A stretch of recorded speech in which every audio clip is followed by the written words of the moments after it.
We have raising your vibration, connect to light, release blocks, strengthen safety. And we have awareness, key to healing, notice patterns, illusion, and pause. So it seems to me like you could be someone who is very dedicated to your own healing journey, to evolving, to noticing patterns within yourself. And you could need to raise your vibration here. Like I was just talking about how my energy has felt very low recently. And that's what, like today I was like, I need to do things to raise my vibration. Like I need to pull myself out of this emotional rut that I feel like I'm in. This is a cosmic card, a magical card, number 10. Where are you? Raise your vibration. This is a concept that is often misunderstood. Raising your vibration refers to raising vibrational frequency from a low vibration, where emotions like fear and shame sit, up to a high vibration where you can feel peace, gratitude, and joy. However, this is not to say that you should repress the more low vibe or negative emotions, and I agree with that. That's when I hear other readers talk about how everybody's talking about toxic positivity, and I must not be in the same circles as other people because I don't hear a lot of people talking or putting down toxic positivity, or, you know, maybe at one point people were saying, or maybe in the circles I'm not in, people do talk about how people like me have toxic positivity. Like it's not healthy to be that positive. But to me, positivity only becomes toxic when you use it to cover things up, when you use it as a band-aid, when you use it as a way to not heal and not feel your emotions. To me, that's toxic positivity. That's not real positivity, you know? That's what I mean about that, or that's what I was hearing about that. It's not, there's nothing wrong with wanting to raise your vibrations, feeling your emotions, working through your H healing patterns and things like that, and rising above it and being positive because you've risen above it and trying to show other people a positive way of doing that. Again, to me, toxic positivity comes when we're just using it as a cover-up or as a quick fix or as a, you shouldn't be unhappy. You should be happy with your life. Everything's fine, like, or whatever. Whatever toxic positivity is, I don't really know. So just in order to be in a higher vibration, it does not mean pushing feelings away and not allowing yourself to feel sad. That's not what it's about. And anything that you push away like that and suppress will only become bigger and stronger and more powerful. So use a high vibrational state to process and hold these uncomfortable emotions instead of stewing in them. A higher vibration is not the bypassing of emotions and experiences, but rather the ability to hold them in a safe space without getting swept away by them. This is the power of raising your vibration, because you've safely held space for the difficult emotions. You will then have a clearer perspective when blocks come up instead of getting lost in the thick of them. How to raise your vibration? There are many ways to raise your vibration. I'm going to tell you that some of the things that I do, dancing can raise your vibration. Like it actually can. Doing things that bring you happiness, doing things that light you up can raise your vibration. Please stop. Thank you. So you can increase the amounts of organic fruits and vegetables you consume, finding more gratitude in your life. So daily gratitude journaling really helps. Finding compassion for yourself and others, and most important, accepting yourself where you are and working. From there, instead of pushing yourself to be in a different state, one of the most powerful things you can do is hold space for yourself as you are and invite in compassion and the ability to change instead of bullying yourself to be different. Remember that holding space for your emotions is also a way of raising your vibration. Yes, because emotions can weigh you down. So if you have emotions that you're suppressing, that you're not allowing yourself to feel, by allowing yourself to feel them and sitting in them, it actually does help you work through it, making you feel lighter, raising your vibration. Potential blocks. This card cautions you against toxic positivity. That's hilarious. I was ranting about toxic positivity, and here we are. And spiritual bypassing. When we are feeling good and have a high vibe, it can be easy to not want to get stuck in the downer emotions of ourselves and others, but this is where the key is. Those negative emotions are actually the key to unlocking a higher state of healing and vibration. They are the parts of ourselves that are asking for love, attention, and understanding in order to be safely processed and released. When friends need help, first ask yourself if you want to hold space or even have the capacity. If you feel that you do, it is important to have the ability to hold space without bypassing or pushing advice. Try asking permission to give advice or wait until it is asked for. Listen compassionately. When they feel seen and heard, they'll be better able to see and hold space for themselves. Yes, there are people who will try and take advantage, or who are determined to stay in a victim mindset and spiral in self-pity. This is where boundaries come in. This is so hard for me because I'm just going to be really honest. I'm surrounded by a bunch of people in lower vibrational energy, and sometimes I don't know. what to do with it. And I know that I need to, it's like this says, you need to learn how to put up boundaries. Like sometimes I get stuck in a cycle of trying to help someone who's in a very negative mindset. And like, I'm not someone who, you know, I used to be someone who would try and like, why don't you try this? I'd try and get them to see, like, people used to call me Pollyanna. And I've learned that that can be what that toxic positivity is about. Like, because some people aren't ready to hear that message. So it is important to ask that person, like, do you want my advice? Do you want my input? And now that I do what I do, I even say that to them. It's like, you know what I do for work. You know that I work with healing and raising vibrations. Do you want my advice on this matter? And the thing that I struggle with is when you give that person advice, or you make them feel seen and heard, and then they just give you every reason why they can't heal, or well, that worked for you, but it'll never work for me because of this. And it's just like negative blockage after negative blockage after negative blockage. And I get it. I used to be like that.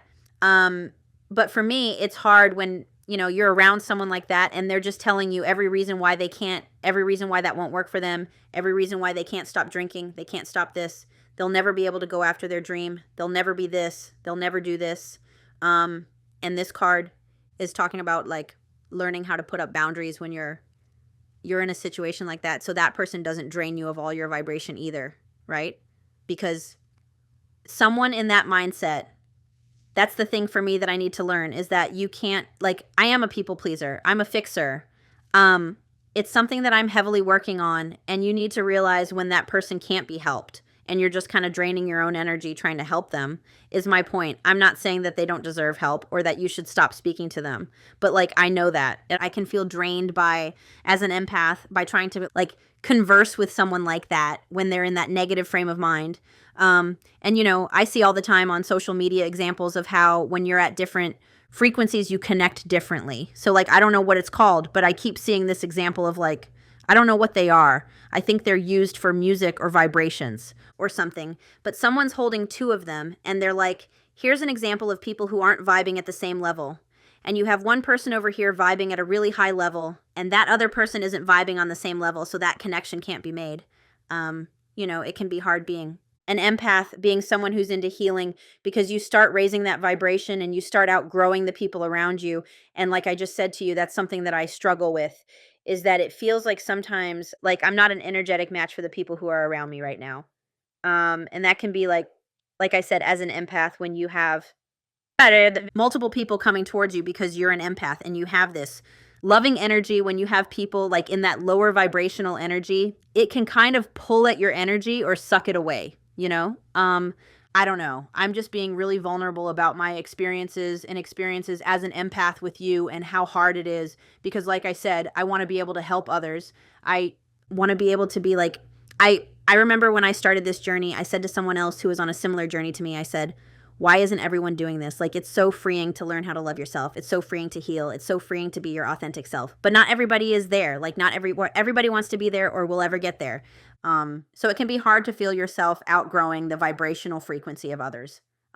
Again, it has to do with energy. It's not because we don't want to be their friend or we don't love them. It's about energy. Anyway, it says, like, learn how to set boundaries with those people and have compassion rather than shaming them. That's another thing. Like, you can't shame them for being in that energy. Like I said, you can't make someone want to heal. You can't just lift them up with you. They have to want to get them there themselves. And again, rather than shaming them and being like, you're so negative, like, instead of doing that, it's more important to put up boundaries. And because I think as an empath, when you're like pouring your energy into someone trying to help them and you're met with that negativity and that wall, it can feel like you're kind of pouring into a cup with holes in it, or like your energy is like just going into a void, you know? Anyway, blink twice if any of that made sense. So we have air energy here, and we have awareness. Awareness is one of the most, you know what else raises your vibration?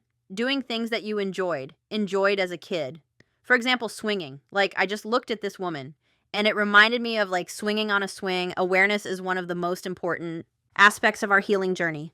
If we don't understand ourselves and see things as they truly are, instead of just through our limited view, we will forever be stuck in the same cycles and patterns. By the way, I wasn't shaming anyone with that negative mindset. I was trying to explain how it can feel as an empath when you come across that type of inner energy. Again, I wasn't trying to shame anyone for having that negative mindset. I used to live in that negative mindset. I understand it. It was more so about, talking openly about what it's like for an empath when they come across that type of energy and how helpless you can feel. Anyway, back to this. Our mind creates beliefs and illusions for us to live in to keep us safe. It gains beliefs about the world and ourselves from our upbringing and life experiences. And in order to keep us safe, it puts up blocks and keeps us from going in unsafe directions.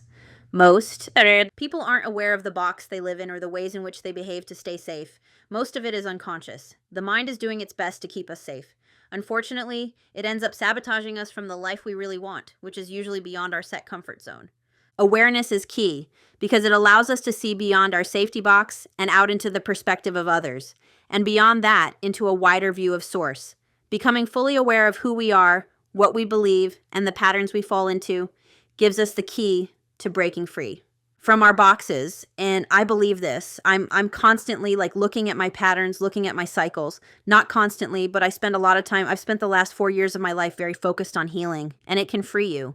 But the thing is that it can also bring you this awareness where, like I said, you do start to sadly outgrow some of the people that you were aligned with when you align with people in the energy you're in. So if you're coming from a low vibrational energy, it means the people that were aligned with you were used to you being in that energy and probably match that energy a little. And as you raise your vibration and your frequency, it's normal that you're energetically going to outgrow others. It's a painful part of the process. Not everybody can come with you, is what I'm hearing. So levels of awareness. There are multiple levels of awareness. There is the basic understanding of a belief or pattern you have, which many people notice about themselves. But deeper than that is the awareness of the full picture with clarity and understanding of how the pieces fit together, where we are still holding on, and what we need in order to process and let go. This awareness can continue to deepen over time, long after we think we must surely understand everything about ourselves. New levels arise, and we become aware of more. Building awareness takes time, and some layers will not make themselves known until the time is right. Work with what is coming up instead of always digging for more. It's interesting because as soon as I said, I've spent so much time healing and blah, blah, blah, blah, blah, and I immediately said, I don't do it all the time. I wait for it to come up. Sometimes you have to wait for the lessons to come to you, for those realizations to come to you. When you're ready to learn that lesson, the teacher will appear, is what I'm hearing. So for some of us, you don't want to be spending too much time overanalyzing and healing. It's important to let it unfold naturally. Work with what is coming up instead of always digging for more. Your system is intelligent and will keep some things buried until you're ready to look for them. Truth. Trying to become aware of and heal everything quickly is actually very hard on the nervous system. So when I first started healing, that's exactly what I tried to do. I tried to attack all of my healing head on, I'm going to heal this and I'm going to heal this and I'm going to heal this. And I remember it took me a year and a half to actually start learning about attachment styles, when a year and a half before that, I was trying to throw myself into it. I was trying to force it upon myself to learn about attachment styles. And in the end, I needed to wait for that situation and lesson to come to me before I could really open up and understand attachment styles and what that meant for me and why I have them. Anyway, so you're not meant to process everything at once, and healing can be very hard and exhausting. It can be mentally draining. When I think about years ago, I used to spend a lot of time crying on the bathroom floor. It took a lot out of me. The other thing is that if you're someone with childhood trauma, we can forget some of our memories. And as we start to heal, we start to have memories that we've completely forgotten about or blocked out or don't even remember start to resurface for us to deal with. And again, sometimes those have to come in at a staggered rate. Otherwise, we'd never get off our bathroom floor. We would just cry in a puddle on the floor all the time, Too much of anything is not good. Somebody explained it great to me. They used ice cream as an example. Ice cream is yummy. Sure, I'd want to eat ice cream all day, but if I eat ice cream all day, it's going to make me sick to my stomach. So too much of. Anything is not good. A great way to build awareness is to pause and practice self-inquiry. When we pause, we create space between ourselves and whatever is coming up. And in that space, we can build awareness. This card asks you if there's something you need to build. More awareness around. Do you need to widen your view to better understand a belief or a situation? Potential blocks. One block is a temptation to fix the people around you. Oh my gosh, as I was just talking about that with this card. Guilty. My whole life I've wanted to fix the people around me. Like, I am holding my hands up. I am guilty, like guilty as charged. Even as a teenager, like me trying to reconnect long lost, like, I'm not even kidding, my grandmother was out of touch with her, like 2 of her children, and I can remember multiple times trying to bridge that gap between them. I continued after she passed away. I continued trying to bridge that gap, and it wasn't until she passed away that I realized that wasn't my bridge to build, and I was actually hurting myself by trying to fix that situation for everybody else. You cannot force people to fix themselves or heal. You can hope that they will, but you can't make them, and you can actually damage yourself by like trying to force it onto them. Like, for years after I started therapy, I tried to like get through to my mom. Like, if you would just heal, if we could just talk about these things, and in the end you need to heal yourself and meet the people at your vibration who are willing to heal the same things. Or like, if like for my parents, I need to trust that all I can do is heal myself, and if they're meant to heal in this lifetime, then they'll meet me there.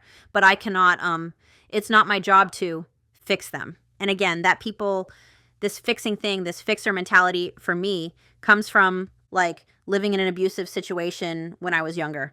I thought that if I could just fix everything, I would get the love that I wanted or needed. If I could just, I was a people pleaser. I have patterns of trying to fix people, and that's something that I've been learning. Again, you can't force anyone to fix themselves. It's like, I know I'm rambling a lot, but like it's like being an alcoholic. I'm an alcoholic. I'm a recovering alcoholic. I shouldn't say I'm not an active alcoholic. I'm a recovering alcoholic, and I'm actually coming up on 16 years so sober.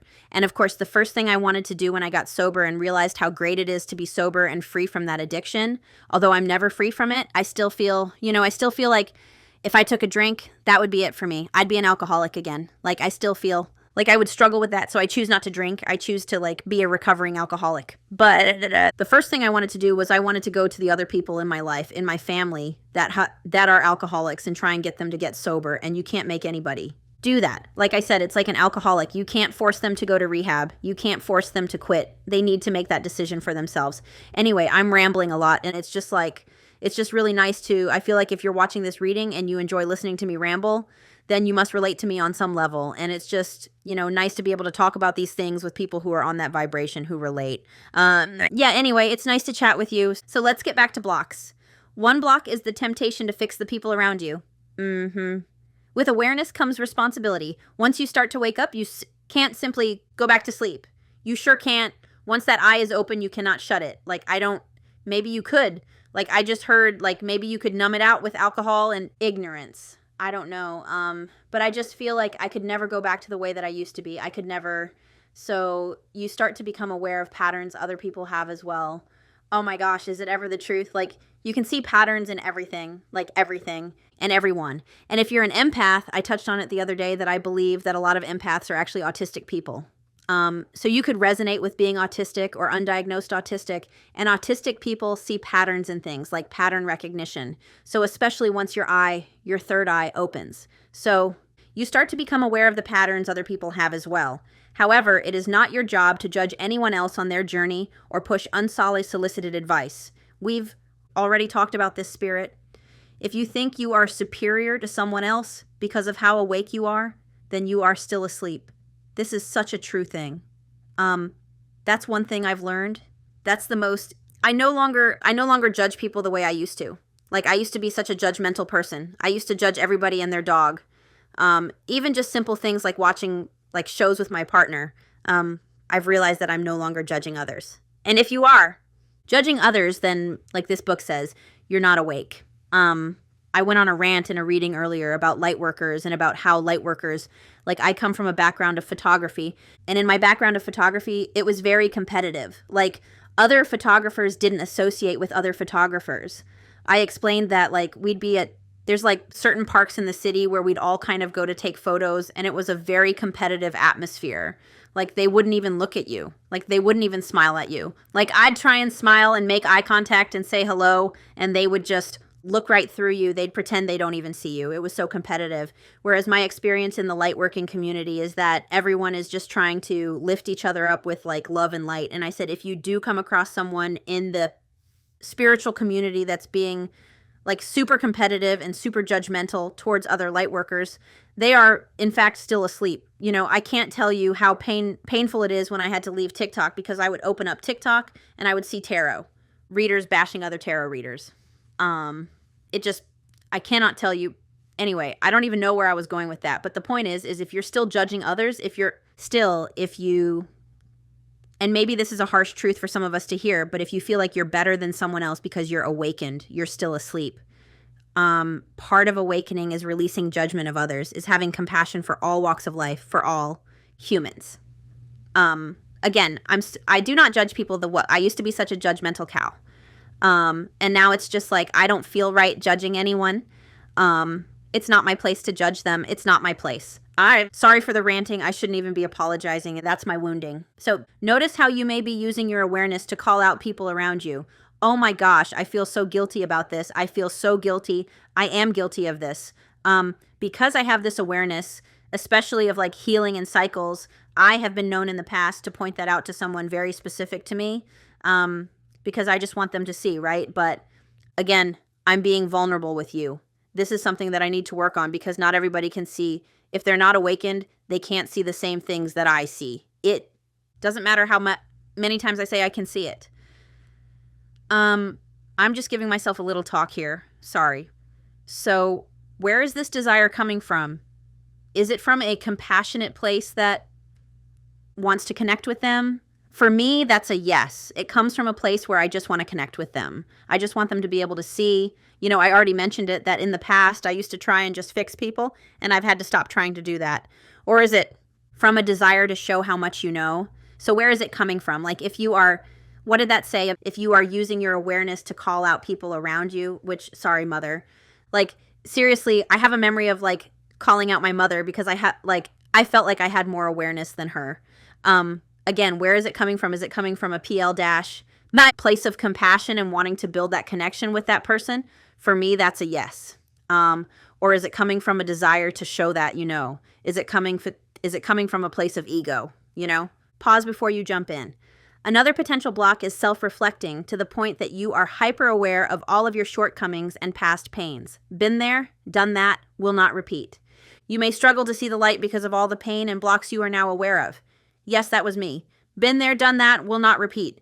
If this is you, take a step back instead of digging for more things that need improving. Yes, I did. Remember that you are doing better than you think. If you have a lot of pain coming up, see? These other 3 cards. If you're stuck in a cycle of hyper-awareness of all your shortcomings, pause and ask trusted friends for feedback on your behaviors. They can help you determine what you might want to work on and what you can let go of. And then your exercise. Self-inquiry is a powerful tool that can help you become more aware of your beliefs and patterns, where they come from, and how to release them. I feel like I should just call this a soul tribe reading. Like, this feels like a soul tribe reading, which I haven't been able to do in like a week, which makes me sad. I'm going to go in my van maybe tomorrow. Now, so keep in mind that this is a good way to stay grounded when working with our inner world, especially if we have strong triggers. They will try to suck us away as soon as we poke them. The idea with self-inquiry is to gently ask ourselves questions that open doorways to the subconscious and give us access to deeper parts of ourselves. If we are badgering ourselves with questions and relentlessly digging to find the root cause, it can lead to overthinking, overanalyzing, and disassociation. Ask yourself questions to better understand yourself and your experience, and mindfully. Listen for a deeper answer to arise instead of trying to solve a problem. Trying to problem solve. There we go. So when you find yourself coming up against a belief or block, pause and check in with your system. Connect with your body and immerse in how your body feels. Start to invite in some questions. Here are some broad questions that cover a variety of situations. What am I feeling right now? Is this belief true or helpful? Have I felt this before? What is my system telling me? What do I need in order to feel safe? Where am I holding on? Am I ready to let this go? Is there another way I can look at this? What is this emotion telling me? If I completely accepted myself, how would I act? Interesting. I am fighting the urge to apologize. I am sorry that took me so long to get through, because I was getting so many downloads and wanting to chat about healing things, because like I said, the people around me do not want to talk about this kind of stuff. And so then I just say nothing. It's interesting because yesterday I've been secretly I've been feeling really called to create more content about healing on Instagram. So I've been kind of toying with that, making drafts. And I showed my partner something about waves and about the symbolism of waves and how they can how they connect to the healing journey. And it was all this stuff about waves. And he was like, "Did you write all that?" He was like, "Did that come out of you?" Because I don't talk a lot, when I don't talk a lot, but I could talk for days on end about healing and spirituality. But when it comes to surface level things, or I don't talk a lot, I'm very quiet. I always say that my parents used it, my mom used to think there was something wrong with me because she said I lived in my head. And again, that comes from being autistic. I didn't know I was autistic, but she would ask me how I am and I'd be like, fine. But in my head, I had all of this stuff going on in my head. She used to say it looked like I lived in my own little world within my imagination. Truth. Anyway, let's get one more card. I don't know. That's on the bottom. And the whole time I was shuffling, my guides were telling me to take the card on the bottom of the deck, and then nothing came out. Nothing came out. And when I went to put the bottom of the deck on top, my guides were just like, just take that card.